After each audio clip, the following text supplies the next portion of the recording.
ভাই আমাকে একটা মুরগি দেন তো। কয় কেজি দেবো ভাই? ভাই 2 কেজি দিলেই হবে। আর কেজি কত করে? স্যার, ভাই মুরগির কেজি 200 করে, তাহলে আপনাকে 2 কেজি দেবো না? আচ্ছা দাঁড়া দিতেছি। এই নে ধর।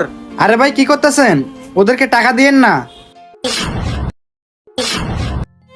ভাই, ওদেরকে টাকা দিয়েন না। ওদের এটা একটা স্বভাব হয়ে গেছে। প্রত্যেকদিন আসবো এখানে, কাস্টমার দেখলে স্যার কটা টাকা দেন এটা ওটা বলে টাকা নিয়ে যায়। এখন ভাই আপনি যদি ওকে টাকা দেন, ওর প্রতিদিনের একটা অভ্যাস হয়ে যাবে। প্রত্যেক দিনে এসে সবার কাছে টাকা চাবে। আর ভাই কি বলবো, ওর জন্য আমরা ভালোভাবে ব্যবসাও করতে পারি না। স্যার আমার টাকা লাগবে না, আমি ভিক্ষুক না। আপনি যেই মুরগিটা নিতে আসছেন ওই মুরগিটার চামড়াটা আর পাগুলো আমাকে দিবেন। এই যে ভাই, ভুলে ভাই কাজ করবেন না। ওকে মুরগির পা আর চামড়া দিবেন না। ওদেরকে একবার দিলে ওরা আবারও চলে আসবে। স্যার দেন না আমাকে ওই মুরগির পা চামড়াটা।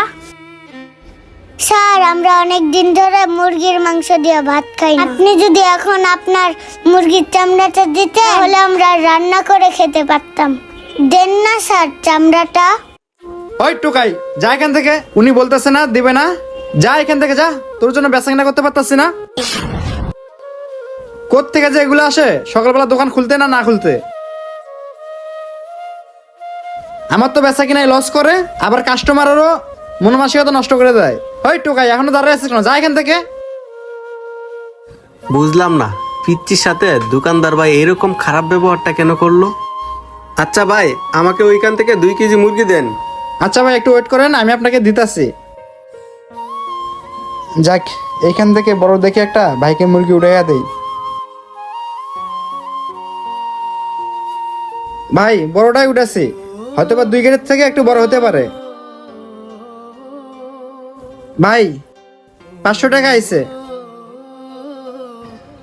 সমস্যা নাই ভাই, দিয়া দেন। ঠিক আছে ভাই, দিতাছি। ভাই কি ড্রেসিং করে দেবো? ভাই ড্রেসিং করা লাগবে না, আপনি শুধু জবাই করে এইভাবে দিয়ে দেন। ঠিক আছে ভাই, আমি আপনাকে জবাই করে দিতেছি।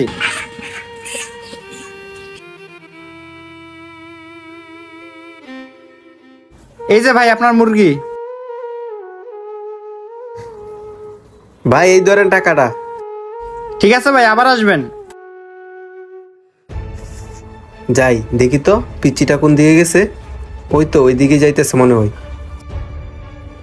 আজকেও কোনোভাবে মুরগির পা চামড়া ব্যবস্থা করতে পারলাম না।